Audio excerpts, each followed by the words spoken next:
Alright, so today we're going to look at my Minecraft base.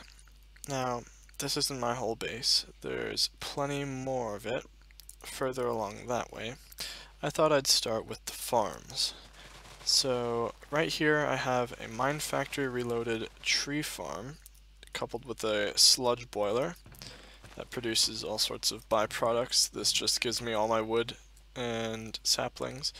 Here I have a cow breeder, also using Mine Factory Reloaded, and I collect mob essence, and I use a slaughterhouse now, to collect pink slime and meat, which I then immediately process into meat ingots, which gets sent back to my base.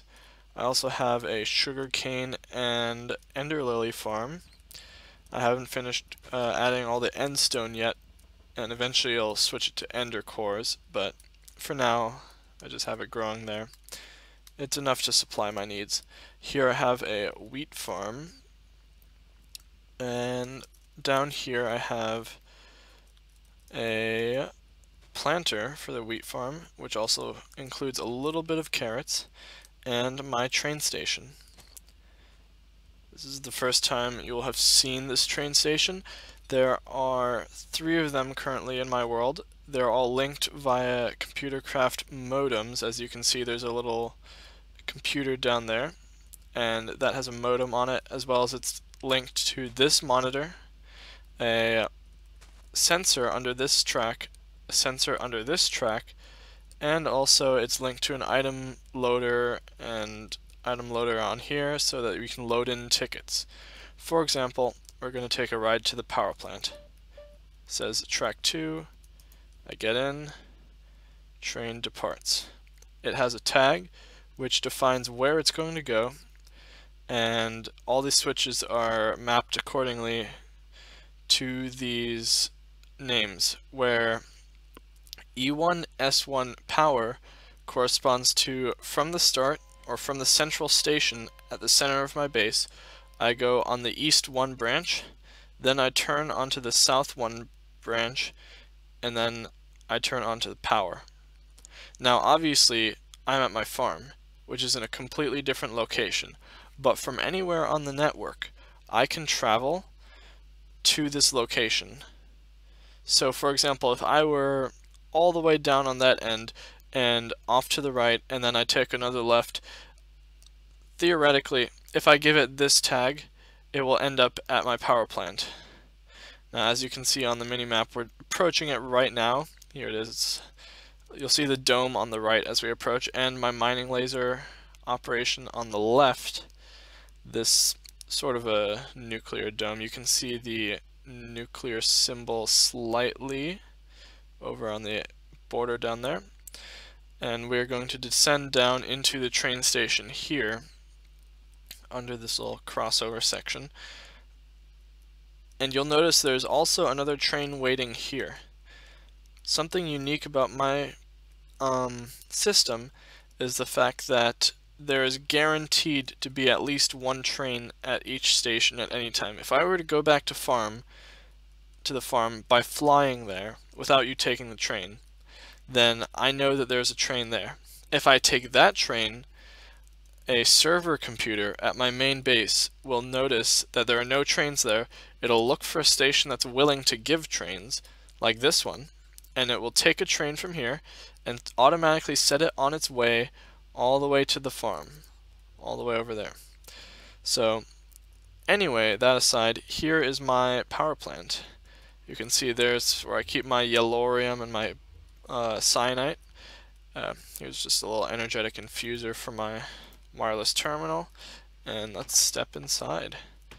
Here you can see I've got a portal, and down here I have a computer port which is connected to a modem, which is connected to my network, which runs down there. I also have a fluid transport node that takes water from here, although I also have a tesseract here which has steam output, tesseract here which has power plant water reuse. so that all the turbines that are used, their water, their excess water, gets funneled back into the reactor. And here you can see the turbines. Each of them is a maxed out 37 enderium blocks turbine. Each of them produces that much RF per tick. You know, it's just about optimized as optimum as you can get it. I have 4 of these running right now. Each pair is linked up with a steam output, water reuse, and the power outputs: power, water, steam. And same thing over here, power, water, steam, that sort of thing. And under the ground here is actually a, let's see if I can find it. Yep, here it's a network cable which connects all of these with computer ports, because that is monitored right here, thermonuclear reactor control. Here I show statistics for the reactor itself and for each of the turbines. Now, these buttons with a black background can be used to do specific actions. Here, if I right click on this, it will toggle turbine 1. If I right click on this one, it'll toggle turbine 2, etc. I can turn them all off or all on, and I can toggle the activity of my actual reactor there. There's also an auto button, which is a feature not yet implemented, which is going to automatically set the control rods to some specific value that makes sure enough steam is produced to power that many turbines without too much waste, right? This fuel millibuckets per tick is very important. I don't want to use too much fuel, but I also don't want to be running suboptimal turbines. Here's my actual reactor, 8,000 millibuckets per tick, runs at about 1,000 degrees, and I just have a little computer craft program here, CR, which sets the control rods so that I don't have to go up top and set them. But if we do go up top, you can see sort of the configuration. I used entirely gelid cryothium in here, and here's my control rod pattern. Everything that is not control rods is gelid cryothium. It's something like 700 buckets. And here we can take a look at my reactor, or turbine dome, sorry, and you can see the little symbol there. And we go inside. I've encased it in glass, prevents mob spawning. And here you can see all 4 of the turbines spinning. And there's this tower here with 4 sort of beacon lamps. These are Mine Factory Reloaded mining lasers, which basically just generate ores, simulating a laser drill down to the center of the earth or something. They take an extremely high amount of power. Each of them requires up to 20,000 RF per tick. As you saw down there, I'm producing 95 RF per tick. So that means that I've got 1 drill here, 1 drill here, 1 drill down there, 1 drill here, and yep, so that is 4 times 20,000 is 80,000. Which of course, that's a little bit pushing it when I make 95,000, and I also have to run a base and quarries. So for right now, I have only 1 pre-charger activated on this last drill. So I essentially have 3 1/4 drills running. All of them funnel into this one chest, and from there it gets put in the same input as my quarry, which gets sent to my base that away. So that is my power plant. Once again, I'm going to take the train back to my central base.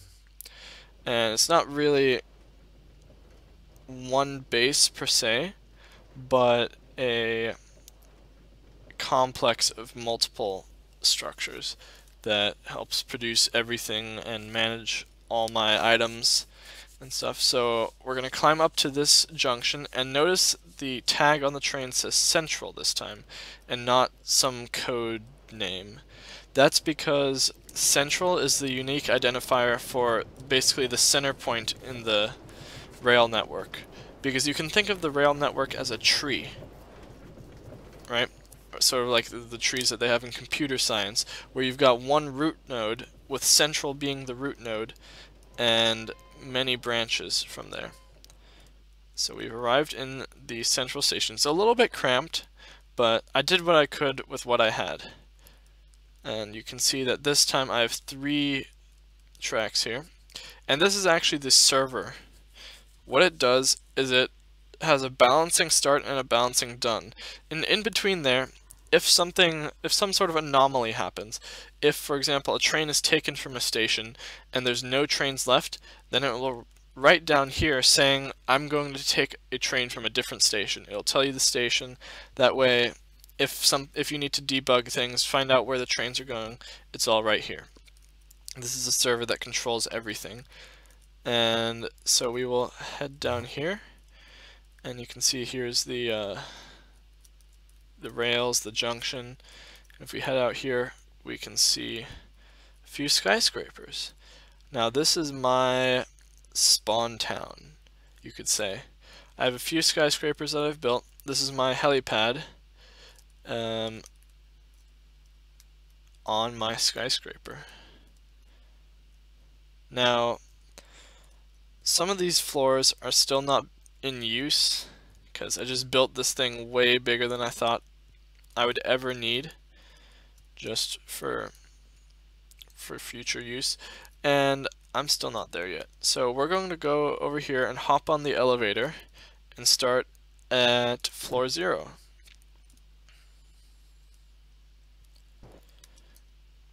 Now at floor 0, we've got just a big empty space and a portal. Don't know quite what I'm going to do with this yet, but I'll figure something out.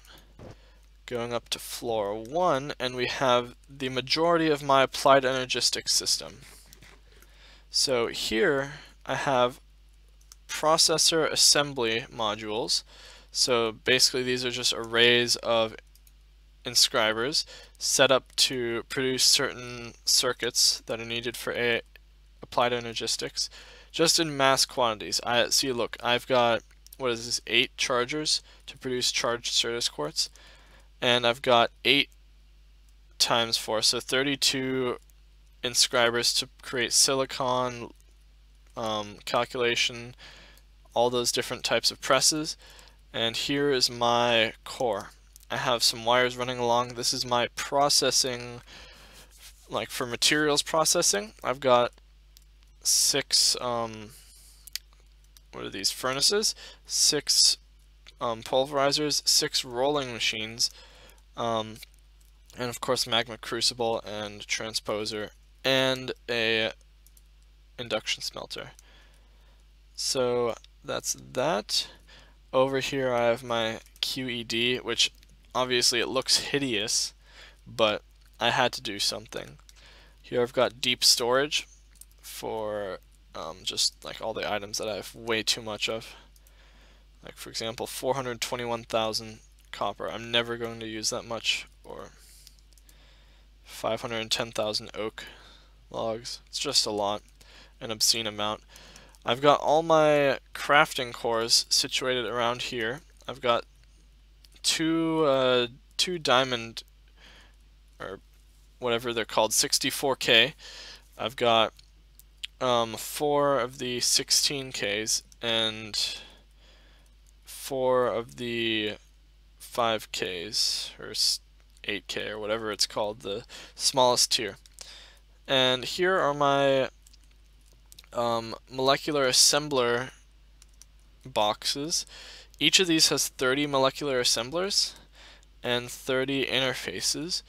And this setup is sort of unique in that each molecular assembler has between 3 or 4 interfaces connected to it. And likewise with the interfaces, meaning that if you go into here and you, for example, wanted to craft a sensor, right? Then this interface is open to using this, and this molecular assembler, meaning that you can speed things up dramatically compared to just having one interface per assembler. Here's my energy array, which I've taken the liberty of doing the calculations beforehand. 2.8 billion RF can be stored here, and it has a maximum bandwidth of 224,000 RF per tick, because each of these outputs directly onto this main line. And here is my input from my power plant. And so we have the raw power plant input, which is just taken only here and turned into buffered power. And the buffered power is what's used throughout my base.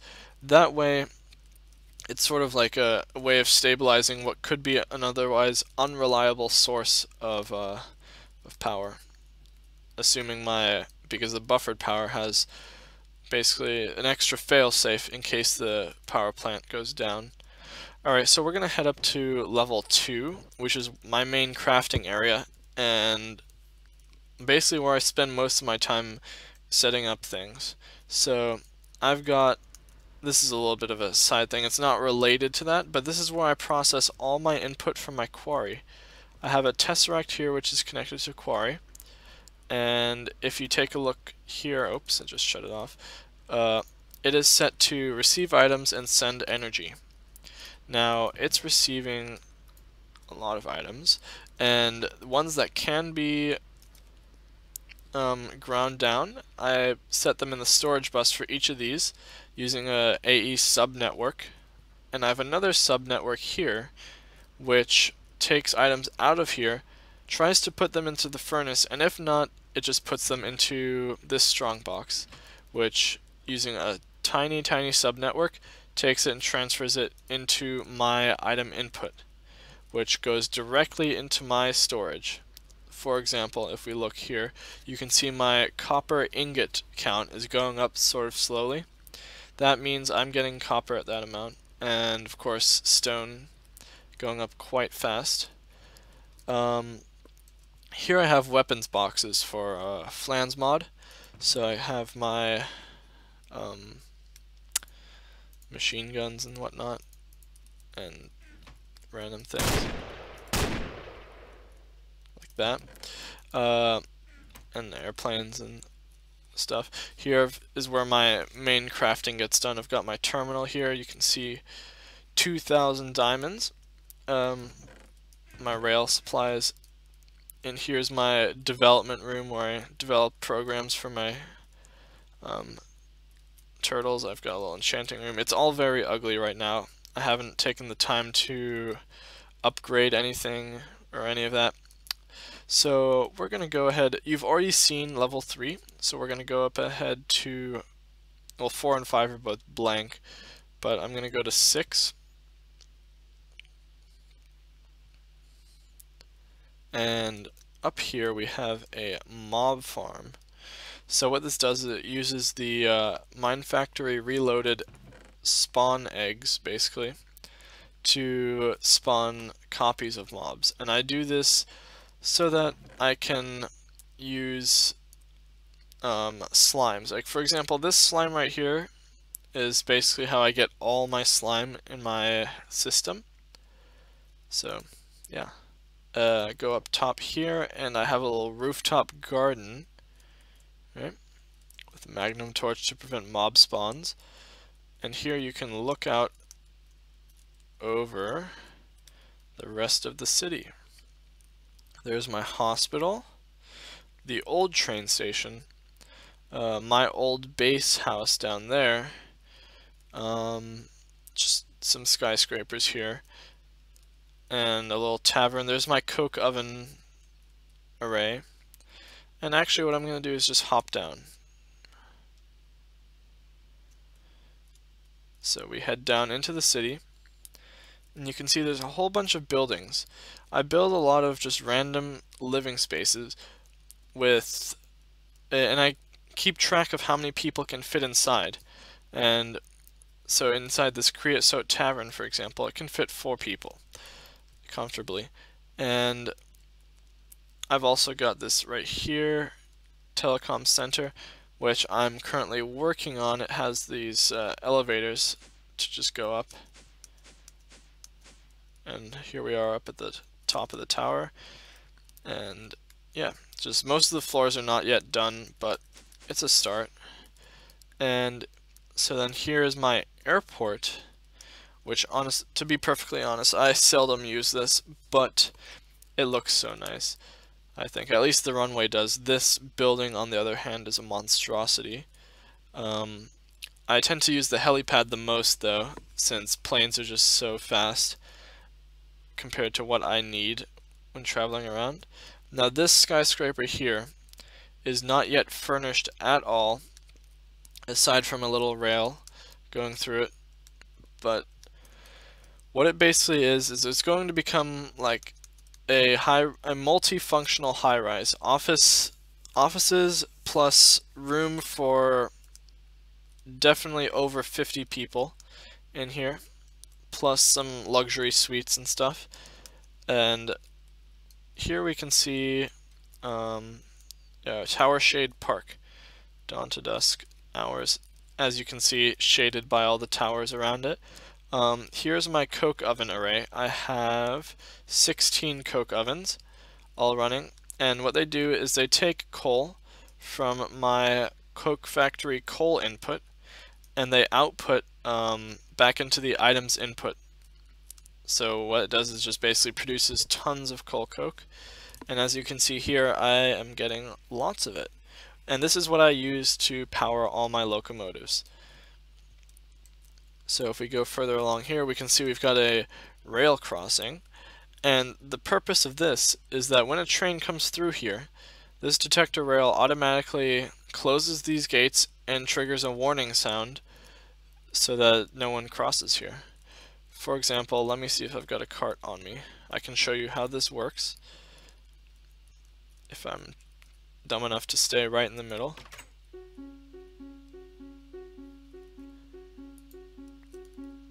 And it waits 5 seconds until it opens back up afterwards. Now I've got a similar thing down here. See, they're open by default, but let's say a train comes from this way. It's closed until we know the train has safely passed. We give it 5 seconds just to be sure. And we enter into this building, and for right now this train line just makes a U-turn back around. So yeah. Down here we've got a few smaller apartment buildings, plus this one. This is the Sky Arc Tower. Maximum occupancy 32 people. I could climb the stairs all the way up to the top, but I really don't feel like doing that. It's just a basic residency. Here is my map area right now. It's not that much, but I need to fill out the maps eventually. Here is my former base. This was the original base that I built, the first one. And in here I had some applied energistics stuff, I had some panels. Down here is where I had all my machines, and down in here is where I had all my applied energistics processing and all this, but I've gutted it all out, so it just stands as an artifact from before. And I even had to drill through it for some rails, so oh well. And if we go along this way, this little shed here looks a bit odd, but it used to be my ore processing for my quarry, but then I moved that into my tower, so now this just is a little array to turn cyanite into plutonium. This is my Grand Central train station and depot, which obviously it's no longer in use now that I have the central station inside my tower. You can see here it's a historical landmark. The station paved the way for future rail expansion, and here was built the first automatic train management system. Now let me go into detail about that. I had an array of trains here called the depot, and from the depot, at any possible station in the route or in the system, you could click a button on a monitor and it would send a request here saying, hey, I want a train. And then a train would be dispatched from this depot to go to that station. Obviously it's not ideal because then you've got to wait for your train to get to the station. so of course I had to change it, but that's what I had for a few months. Now here is just a little display of the old station with its little fuel input and the platform for loading and unloading. But that's all gone now, and now I've just created some stairs so that I can eventually put apartments and shops in here. Sort of modernize this building.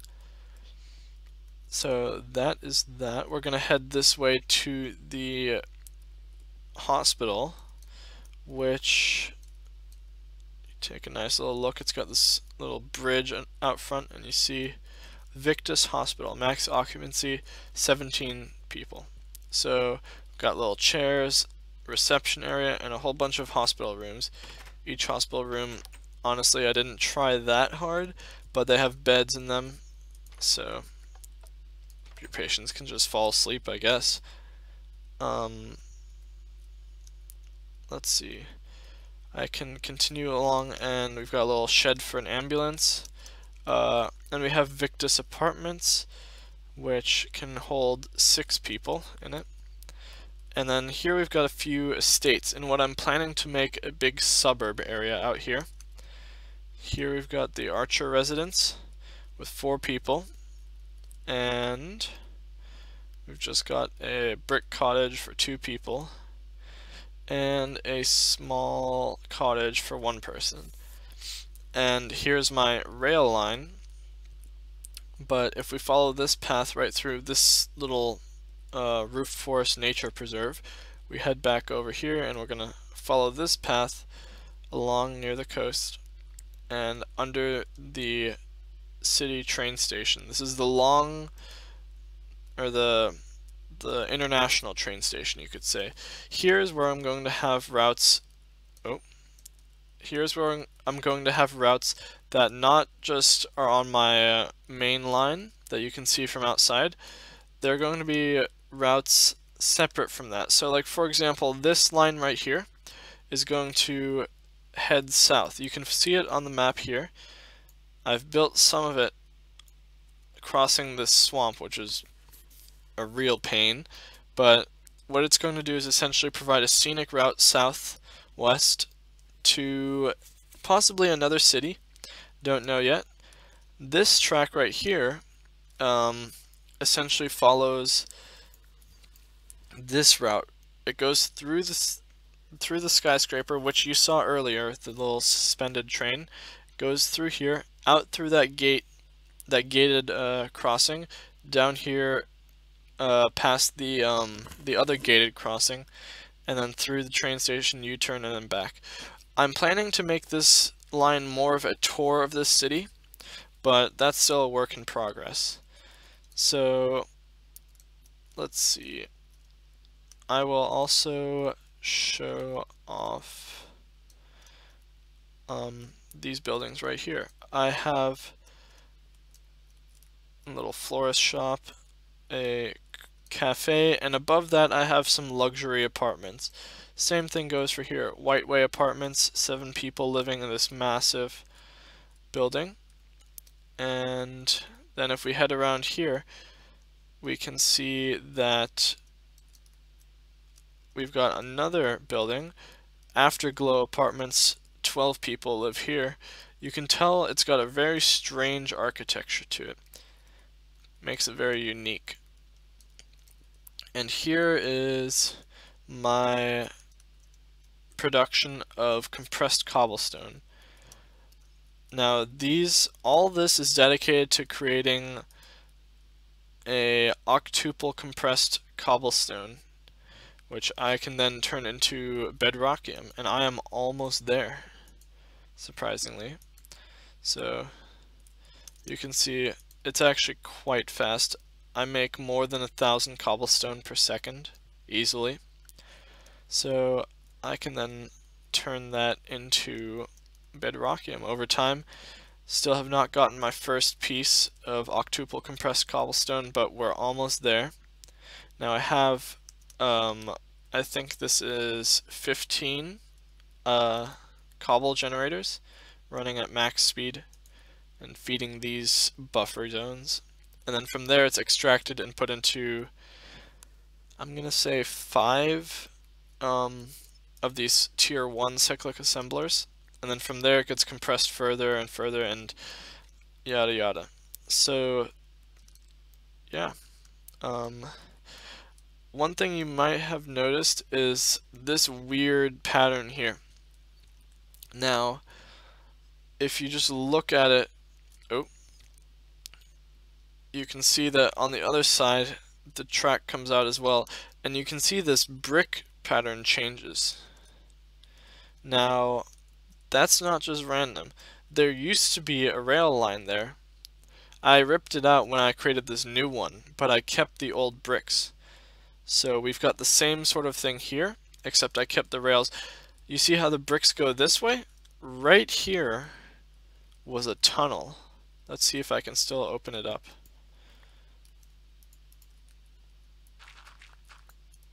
Yep, here it is. Now this tunnel leads to my power plant. It's an old, no longer used tunnel, so I don't use it anymore for anything, but you can see that the remnants of that are still here. I just thought that would be a nice little bit of history. And you can see how this ramp was formed, which then leads up to this avenue and this high-speed bridge. This bridge was built using computercraft turtles to automatically place down these pillars at evenly spaced intervals, and then I went in and placed the rails. Now I had the intentions of creating a high-speed avenue of travel along here about 500 blocks and then to the right so that I could get to my fortress and then the end, but of course I realized it was a pain to try and terraform the world as I went and build bridges and stuff, especially when most of the terrain I was covering was going to be water. So I forwent that and instead went with a monorail design that links into my skyscraper. But this remains, and I have no intentions of ever removing the bridge. I might remove the rails and turn this into a roadway, but we'll see. So I think that I've showed just about everything worth showing. So that is my base, my custom 1.7.10 modded world. Hope you enjoyed.